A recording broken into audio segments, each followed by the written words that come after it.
Thanks to champion, no Craig Randall. I don't think that's really a big deal. I'm sure when he comes in, he's still going to get his minutes. So if Adelaide is smart, they should continue giving the ball to their big men, because the bigs on the other opposition, they can't guard those two. Here's that champion starting five for the Wildcats. They're rolling out the same crew, and look, Jesse Wagstaff looks like their second leading offensive weapon the other night. As great as Jesse Wagstaff has been, that can't happen. Todd Blanchfield has to stand up. Corey Webster, when he checks into the game, just has to stand up, and we'll see what happens. 3.5 to play in this opening quarter, and Adelaide, as I mentioned, have had their problems, losing to Tassie by 25 at home, and then losing to New Zealand as well by 29. Randall over-adjusted. Things not happening for Adelaide, who are none of 3 from deep, 4 of 12 overall. Well, that's some good looks. 5 turnovers, though. That's what's really hurt them so far. And Perth are definitely hot shooting the ball. You don't want to just hope they start to cool off. A bit of lifting on the defensive end. Majuk with it, hands over. Webster working on Randall. Nothing on offer. Here's Manic. Looks inside. Majuk on Sotto. Likes his chances. Can't convert, though. And between them, Sotto and Hiram Harris have come up with the rebound. McCarron, the only starter on the floor for Adelaide at the moment. Sotto muscles up a tough shot against Travers and opens his scoring account. Good finish from Kai Sotto. Good dive. Defense came across from Travers. Good enough still to finish on his left. Manning shares it with Travers in the corner. Decides to fire over Mitch McCarron under pressure. Sotto grabs another rebound. Sunday Ditch with it. Finds Randall, who gets busy quickly. Lost the handle under pressure, though. And now a chance for Webster with support. Joining in here, Sunic. He is fouled and off to the free throw line. Perth Wildcats making you pay every chance they get. You turn the ball over. 6 assists on 8 made field goals. It's just great basketball in this first quarter. What the Perth Wildcats are bringing. Brady Manning, 8 points. It's the best he's looked in a long time in the game, especially early in it. Sunic to the free throw line. 4 of 7 from the stripe coming into this game at 57%.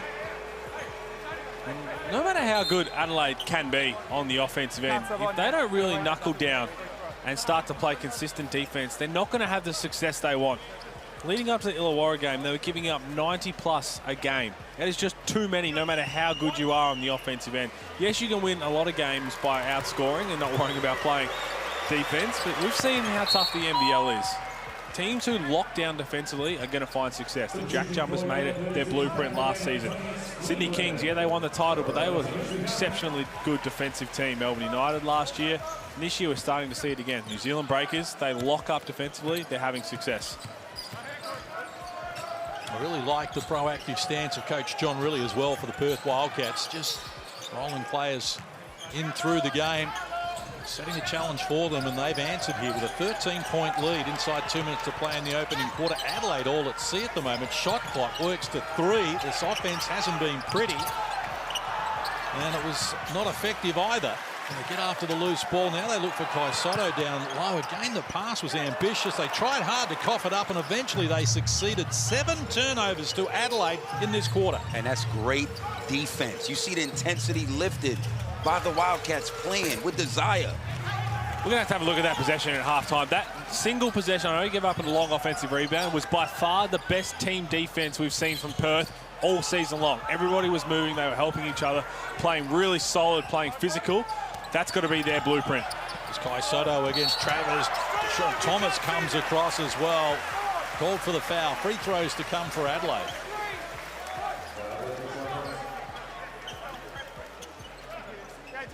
13 foul on Perth in this quarter. First on Thomas. After Travers had done a good job, Thomas came over with the help. Kai Sotto to the free throw line. 62% on the season, 8 of 13 coming into this game. Averaging 10 minutes a game, Kai Sotto.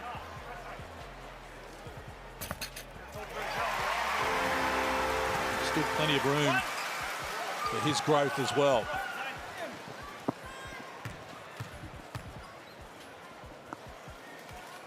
Fans a little stunned in Adelaide, though. Perth launching themselves out of the blocks here with a double-figure lead. Pressure up the floor now. Blanchfield uses Thomas, and now they get it back to Cotton. Guarded by Cleveland. Open man is Blanchfield. Can't convert. Well done Harris over the back there of Wagstaff to work it to the advantage of a teammate, and now Craig Randall. Missed his first 2 shots in the game, coming back from that sternum injury. And this time he's on the money. Doesn't take long. First one was way off, but he's going to find his stroke eventually. If you're guarding him, you can't let him get comfortable. He's going to play with the ball. He likes to have that little rock and step up into a 3-ball. You've got to close the gap. Blanchfield once more. Takes on multiple defenders, needs help. Sean Thomas works inside. Wouldn't work for him, though. Sotto lost it under pressure. Taken off him by Blanchfield. Another chance here for Perth. Shot clock is going to be 7 seconds inside the game clock. Maybe just a little less than that. Oh, what a pass. Webster for Wagstaff. That's the trusty veteran move. Well, I think it was called before that. It was still going to get called. Oh, my. He's asking what's going on. Kai Sotto was sitting in the 3rd row, and Wagstaff ran into him. So the foul was there. Trying to get into his shooting motion.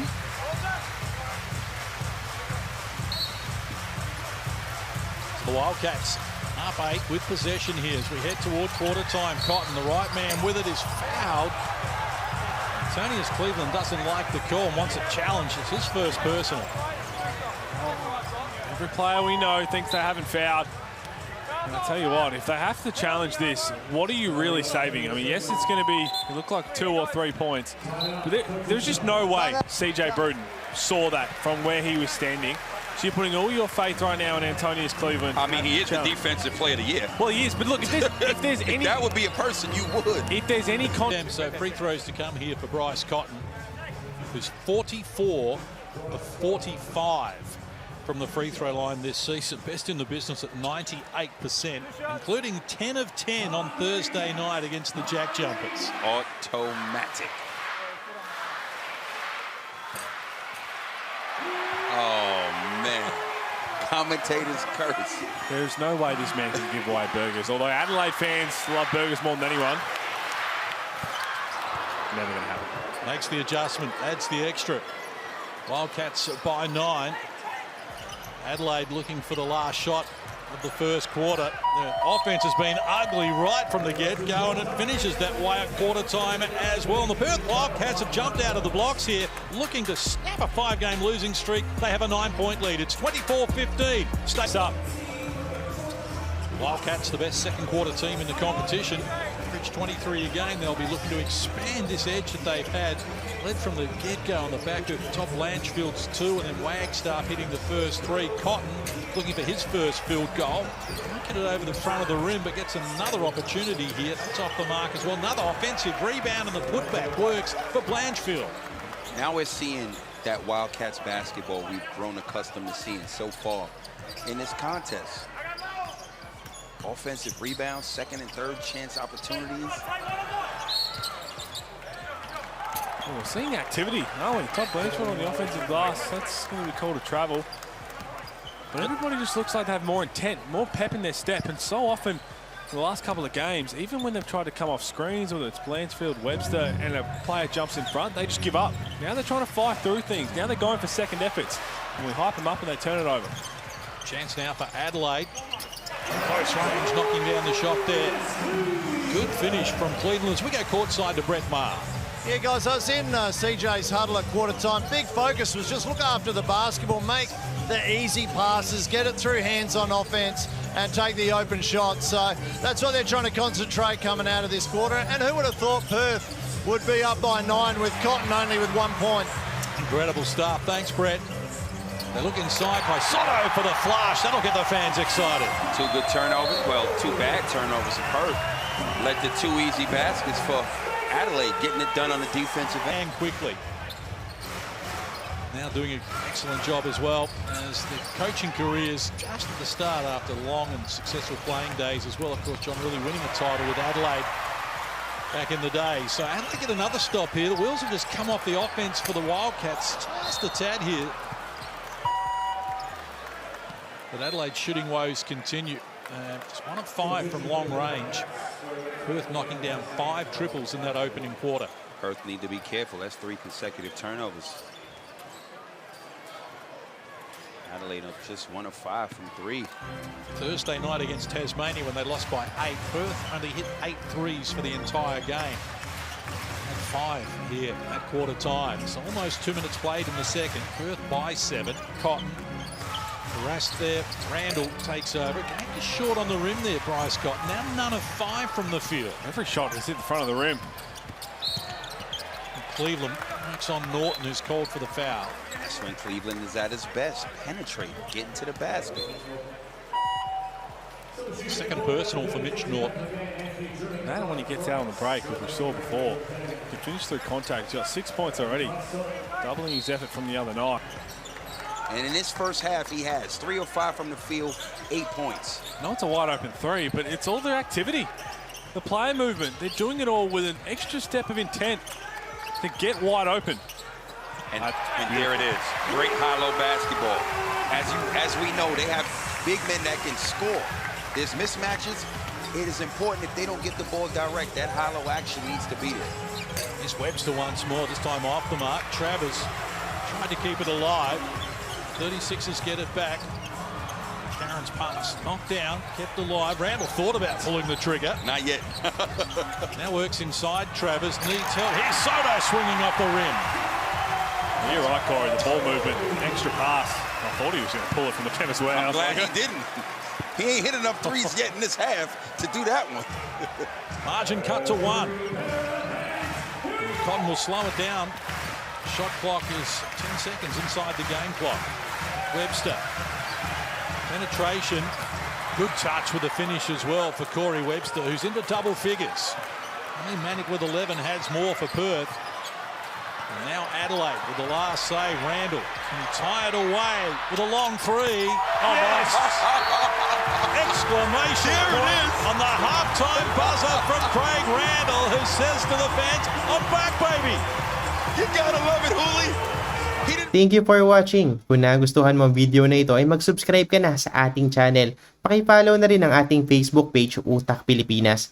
Again, this is D Sports TV. Paalam.